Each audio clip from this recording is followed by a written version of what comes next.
Trading के profession में एक चीज की हमेशा श्योरिटी रहती है कि यहाँ पे सक्सेसफुल ट्रेडर्स का रेशो कम रहता है।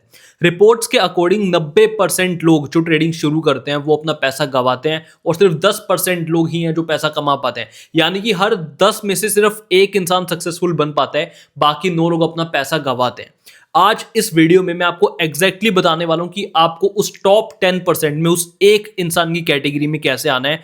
और अगर आप जेन्युइनली में अपनी ट्रेडिंग को लेकर सीरियस हो, आप उस टॉप कैटेगरी में आना चाहते हो, तो आपको एक ऑर्डिनरी आदमी की, एक आम इंसान की सोच रखना बंद करना पड़ेगा। आपको 3 चीजें मैं बताने वाला हूं जो एक ऑर्डिनरी इंसान ट्रेडिंग में करता है और वो चीज आपको ट्रेडिंग में नहीं करनी है। तो सबसे पहली चीज है, एक नॉर्मल इंसान ना एक फिक्स रिस्क रिवॉर्ड देख लेता है। उन्होंने देखा होता है कि अगर मैं सिंपल 1:2 का रिस्क रिवॉर्ड फॉलो करूंगा with 50% accuracy and I will be profitable.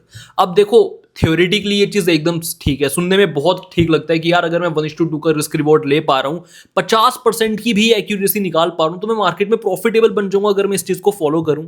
But जो लोग ये वीडियो देख रहे हैं, क्या आपने कभी ये चीज नहीं सुनी है? मैं आपसे एक क्वेश्चन पूछता हूं, ऐसा कितनी बार होता है ऑनेस्टली मुझे बताना कि 10 में से 5 बार आपके टारगेट हिट हो रहे हैं और 5 बार आपका स्टॉप लॉस हिट हो रहा है। रियलिटी तो ये है कि 60% ऑफ द टाइम्स आपका ट्रेड का आउटकम आपके टारगेट और स्टॉप लॉस के बीच लाई करता है। 10 में से कितनी बार ऐसा हुआ कि आपका ब्रेक इवन है, कभी आपका छोटा सा प्रॉफिट है, कभी बड़ा लॉस है बट स्टॉप लॉस हिट नहीं हुआ, कभी आपका बड़ा टारगेट है बट टारगेट हिट नहीं हुआ। तो ये थ्योरी यहां पे गलत हो जाती है। इंस्टेड ऑफ दिस, आपके पास एक स्ट्रॉन्ग ट्रेड मैनेजमेंट होना चाहिए कि अगर मैं एक बार 1:1 पे आ जाऊं या फिर अगर मैं 0.5 पे आ जाऊं तो मुझे किस तरीके से अपना स्टॉप लॉस ट्रेल करना है, किस हिसाब से मुझे पार्शियल बुकिंग करनी है, और सबसे इंपॉर्टेंट बात, कैसे आप अपने रिस्क को कम से कम कर सकते हो। ये चीजें 1:2 का रिस्क रिवॉर्ड फॉलो कर लिया, 50% एक्यूरेसी की, ये चीजें सारी फ्लॉप है मार्केट में। ये चीजें सिर्फ सुनने में अच्छा लगता है। दूसरी चीज जो एक ऑर्डिनरी इंसान स्टॉक मार्केट में करता है, वो ऐसे करता है, उनकी ट्रेडिंग स्ट्रेटेजी कुछ इस तरीके से डिप्लॉय होती है कि मुझे फर्स्ट 5 मिनट की कैंडल पे मैं ट्रेड ले लूंगा, या मैं 15 मिनट की कैंडल के हाई ब्रेक होने पे अपनी एंट्री ले लूंगा और उस कैंडल के नीचे अपना स्टॉप लॉस रख दूंगा। वेल, इस चीज में कोई बुराई नहीं है, हो सकता है इसके पीछे आपकी कुछ ट्रेडिंग स्ट्रेटेजी हो, आपको कोई सेटअप हो। लेकिन मेरा क्वेश्चन आपसे ये कि आप 5 मिनट की कैंडल के डायरेक्ट हाई को ब्रेक होने पे एंट्री कैसे ले सकते हो? मान लीजिए ये वो कैंडल है जिसके हाई ब्रेक होने पे आपको अपनी एंट्री ऑर्डर्स प्लेस करने। अब प्राइस इसके हाई को ब्रेक कर रहा है, बट लेकिन वो ब्रेक कैसे कर रहा है? क्या वो कंसोलिडेट करके फिर उसे ब्रेक कर रहा है, या फिर वो डीप पुल बैक ले रहा है फिर ब्रेक कर रहा है, या डायरेक्ट ब्रेक कर रहा है? आप किस केस में एंट्री बनाओगे और किस केस में अपनी एंट्री नहीं बनाओगे? देखो, वैसे स्टॉक मार्केट में कहा जाता है आपका अगले ट्रेड का आउटकम क्या होने वाला है, प्रॉफिट होने वाला है, लॉस होने वाला है, ये तो एग्जैक्टली किसी को भी नहीं पता होता। But as a trader you have to have some rules. अगर अब आगे जाके आपके ट्रेड में अनएक्सपेक्टेड रिवर्सल आ सकता है, कोई बैड न्यूज आ सकती है और ट्रेड आपके अगेंस्ट में चला जाता है, उसमें आपका कोई कंट्रोल नहीं है, आप सिर्फ अपनी एनालिसिस पे ट्रस्ट रख सकते हो। बट एज अ ट्रेडर आपको ये तो पता होना चाहिए कि आपको ये सेटअप किस एग्जैक्ट सिचुएशन में लेना है और किस एग्जैक्ट सिचुएशन में नहीं लेना।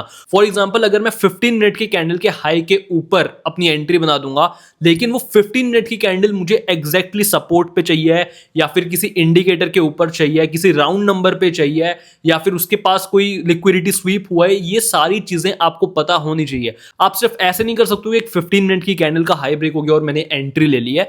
अगर आप ऑर्डिनरी इंसान की तरह स्टॉक मार्केट में सारी चीजें करोगे तो आप एक्स्ट्रा ऑर्डिनरी चीजें मार्केट से एक्सपेक्ट नहीं कर सकते हो। और तीसरी चीज जो मैं आपको बताने वाला हूं, मैं बेट कर सकता हूं आप में से ये चीज कोई भी नहीं करता होगा। ऑर्डिनरी लोग क्या करते हैं, वो ट्रेड एग्जीक्यूट करते हैं और अपना उनका एक टारगेट होता है कि टारगेट पे मैं अपनी पोजीशन को एग्जिट करूंगा। लेकिन ये सिर्फ काफी नहीं है। अगर आप अपनी ट्रेडिंग स्ट्रेटेजी को ढंग से समझते हो तो आपको ये पता होना चाहिए कि आपको अपने ट्रेड को कितने टाइम तक होल्ड करना है। फॉर एग्जाम्पल, अगर मैं एक ट्रेंड ट्रेडर हूं या फिर अगर मैं एक ब्रेकआउट ट्रेडर हूं, तो मेरा गोल है कि मुझे बड़े रिस्क रिवॉर्ड पे खेलना है, 1:3, 1:5, 1:6। तो ऑब्वियसली उसके लिए मुझे ट्रेड को थोड़े लंबे टाइम तक होल्ड करना पड़ेगा जिससे मुझे बड़ा टारगेट मिले। और अगर मैं एक रिवर्सल ट्रेडर हूं या फिर मेरा गोल है कि मुझे हाई एक्यूरेसी पे खेलना है, तो मैं ज्यादा लंबे टाइम तक अपने ट्रेड को होल्ड नहीं कर सकता हूं। तो जितने भी लोग ये लाइन खींच देते हैं कि ये मेरा टारगेट है, ये मेरा स्टॉप लॉस है, ये चीज बुलशिट होती है। ये चीजें मार्केट में ढंग से काम नहीं करती है। अब ये ऐसे एग्जैक्टली मैं ट्रेड नहीं करता हूं। फॉर एग्जाम्पल, मैं एक स्कैल्पर ट्रेडर हूं जो रिवर्सल और स्कैल्पिंग के कॉम्बिनेशन पे ट्रेड करता हूं। अब मुझे एग्जैक्टली पता है कि मेरे डायरेक्शन में मूव अगर आना होगा तो वो 15 से 30 मिनट के अंदर आ जाएगा। और अगर इसके बीच में मुझे मूव नहीं मिलता है तो ट्रेड में बनने का कोई फायदा नहीं है, फिर मैं सिर्फ स्क्रीन के आगे बैठ के अपना टाइम वेस्ट कर रहा हूं। और लॉन्गर पीरियड ऑफ टाइम में अगर मैं देखूं 20-30 ट्रेड का अपना रिकॉर्ड देखूं तो फालतू में अगर मैं स्क्रीन टाइम बैठूं, ट्रेड को होल्ड करके बैठूं, तो कहीं ना कहीं मुझे वो लॉसेस ही देगा। तो एक्स्ट्रा चीजें आपको नहीं करनी है, चीजें कम करो बट स्मार्टली करो। और बाय द वे अगर आप देखना चाहते हो कि मैं एग्जैक्टली अपनी ट्रेडिंग स्ट्रैटेजी पे ट्रेड एग्जीक्यूट कैसे करता हूं, तो आप मेरा इंस्टाग्राम चेकआउट कर सकते हो जिसका नाम है ब्रह्मवीर कैपिटल। इसका लिंक आपको डिस्क्रिप्शन में मिल जाएगा, जहां पे आपको पता चलेगा कि मैं डेली ट्रेड कैसे करता हूं, मेरा पीएनएल क्या है, मेरा थॉट प्रोसेस क्या रहता है, कैसे ट्रेडिंग स्ट्रैटेजी अप्लाई करता हूं। एज अ बिगिनर ट्रेडर आपको बहुत कुछ वहां सीखने मिलेगा, तो आप इसे चेकआउट कर सकते हो। तो इस वीडियो में आज हमने 3 पॉइंट्स की बात करी है। मैं उम्मीद करता हूं आप ये तीनों पॉइंट्स को अपनी ट्रेडिंग में जरूर कंसिडर करोगे। अगर आप इन तीनों चीजों को अपनी ट्रेडिंग में इनकॉर्पोरेट कर लेते हो तो सूनर और later you will be a profitable trader.